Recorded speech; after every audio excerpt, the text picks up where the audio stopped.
Welcome back to Movie Rewind. Today we will be looking at the movie Vendetta. Take care, there are spoilers ahead. The movie opens with William Duncan and his wife Jen celebrating a birthday for their daughter named Kat. She is smart, athletic, and beautiful. That evening, Kat tells her parents that she prefers to play softball professionally as opposed to studying law as they both desire. Next on the scene is a gangster by the name of Donnie Fetter, who is having a great time dealing with a person who had messed with him. Later, his sons Rory and Danny visit him in the office. Donnie plans to make his youngest son, Danny, a real gangster, so he decides to put him to the test. Danny has been asked to kill at least one person, and he agrees to it.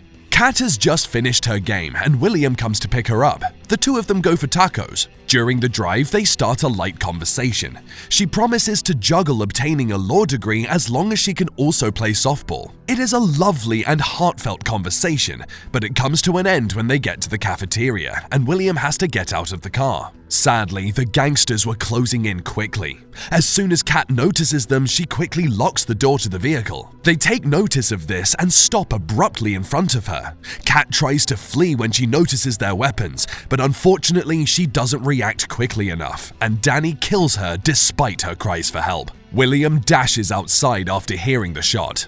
William runs into Danny and picks a fight with him. The police also arrive just in time to arrest Danny. While being transported to the hospital, Kat passes away. Jen shows up and is also inconsolable. Later, William visits the prosecutor to discuss Danny's punishment. However, he learns that Danny could only face a 5 to 7 year sentence and that if he agrees to confess to the crime, the sentence could be cut in half to 3 years. They lack access to any video evidence or eyewitnesses, which is why this is the case. The fact that they lacked a murder weapon did not help either. Given that the court might decide not to hear the case at all, the prosecutor urges him to accept a plea deal. William tells her that he would go to court because he prefers to get justice. William is asked to name the perpetrator of Kat's murder while he is in court. In a startling turn of events, William tells the judge that he cannot place the assailant, which prompts the judge to throw the case out. Rory picks up Danny after he is released from the hospital.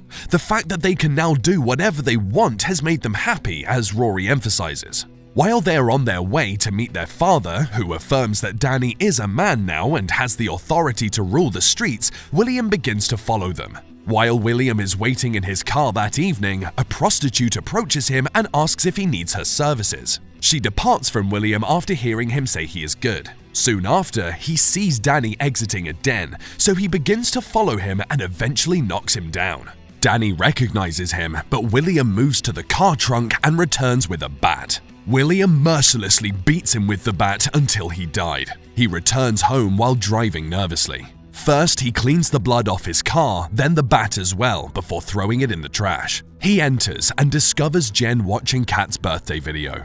He replies that he is fine when Jen asks how he's doing, but he later feels guilty for what he just did and begins to cry. That night, Jen wonders about his racing heart while he is in bed. However, Danny's death hasn't yet been reported to the gangsters. Danny receives some payment collections from Rory, but they don't seem to be what Donnie expected. Later, after learning of Danny's passing, Rory is hurried to the scene of the crime. He asks who killed him and why. The police tell him they are still looking into it. Detective Chen, who is in charge of the case, figures out that Rory is a member of the notorious gang led by Donnie. Detective Chen pays a morning visit to Jen and William. Then he asks William where he was the night before and informs him of Danny's passing. William explained that he was home all night, but Chen tells them that even though William isn't a suspect just yet, he will still be called upon. When Jen asks William where he was the night before, he replies that he was out for a walk. After learning that William is a former soldier and combat veteran, she begs him not to revert to his old behavior. Rory fantasizes about exacting revenge on Danny's killer while at the club. One of his colleagues speculates that the girls who worked the shift that night might have noticed something. The woman who had approached William that night came forward when asked if they had seen anything strange. She admits to seeing a man, even describing him as unfit for such settings. When she confirms that the man in William's picture is the one she saw, Rory realizes that he avenged Kat's death. He then gives the order for all of his men to start looking for William.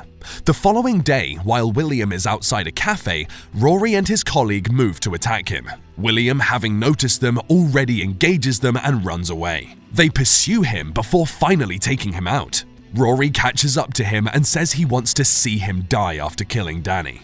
Rory leaves his colleague behind to finish him off, but William shockingly kills the man and flees. Rory shoots at him but stops when he sees a police car coming. So he doesn't get caught, he stole William's wallet and ran away. Jen receives a call from William telling her to lock all the doors and windows and wait inside. Jen forces him to call the detective as soon as he got home because he was being pursued by bad people. Chen learns the victim is related to Rory while he is at the crime scene. He heads there after receiving a call from William. Chen says he is aware that William is responsible for Danny's passing. He further clarifies that because they are gangsters, they would return for him. William is sure he can defend himself because he served in Afghanistan, but in order to protect him, Chen parks a police car outside his home. William researches Donnie Fetter that night and discovers that he is a crime lord. He finally admits that he killed Danny after being persuaded to tell the truth by Jen. When Jen begins to panic, she tells him that they must leave, and William agrees. Just when the attention of the squad car outside is diverted and it moves away, Rory and Donnie suddenly break into William's house. William begs them to let Jen go because she had nothing to do with Danny's death, but Donnie won't let her go, so he shoots her dead without giving it a second thought. William is enraged, but he gets forced down by Rory. Then Donnie shoots him. Rory mocks him, saying that he feels happy seeing him die, and shoots him again before leaving. An injured William crawls to reach a cell phone and calls 911. He wakes up in the hospital and tries to run away to get revenge, but he is stopped. Chen visits him in the hospital and emphasizes that it is a miracle that he is alive. He asks William if he still wants revenge and helps him secure documents that could help him disguise that he is dead. In the days that followed, William started to exercise, getting back to his feet. Later, he escapes from the hospital wearing the janitor's uniform. He steals some clothes at a motel and proceeds to collect money from the bank. Upon returning to the motel, a man named Dante had noticed him stealing clothes the previous night, so he approached him. He has been following William's story on the news, and being an arms dealer who was once at war with Rory, he offers to help William. Dante shows him different weapons, but ultimately wonders about his expertise due to how he handles the guns. Despite being an ex-Marine, William feels a little rusty, so he buys a gun and heads out to a remote location to practice until he regains his shooting skills. He also trains to regain his physical fitness as well. After a while, he drives back to town. Meanwhile, Donnie gets upset with Rory because he brings in less payments again. He mocks him, saying that Danny is better than him, and also blames him for his death. That night, William visits Jen's graveyard before driving to a place where one of Donnie's men stays. He kills the man right after getting the information of Donnie's whereabouts. The next morning, Donnie and Rory receive the news. Donnie orders Rory to go hunt William and finish him off once and for all.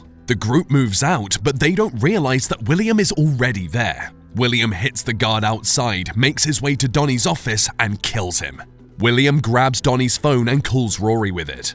Realizing that his father is dead, Rory immediately heads back to the club to find William. Rory is rather emotionless when he finds Donnie dead because he wasn't really a good father to him. William shortly opens fire on them. It is a heated shootout, but William manages to escape to his motel.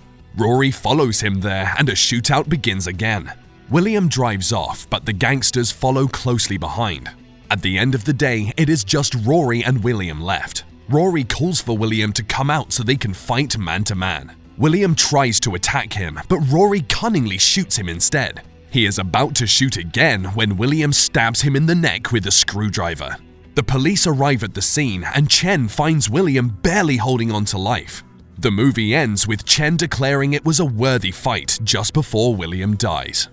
Hope you enjoyed it. Now comment on your favorite part, hit the like button, leave a comment, and subscribe to our channel. Don't forget to leave the post notification bell on so that you will get future video updates. Until next time folks, take care and goodbye.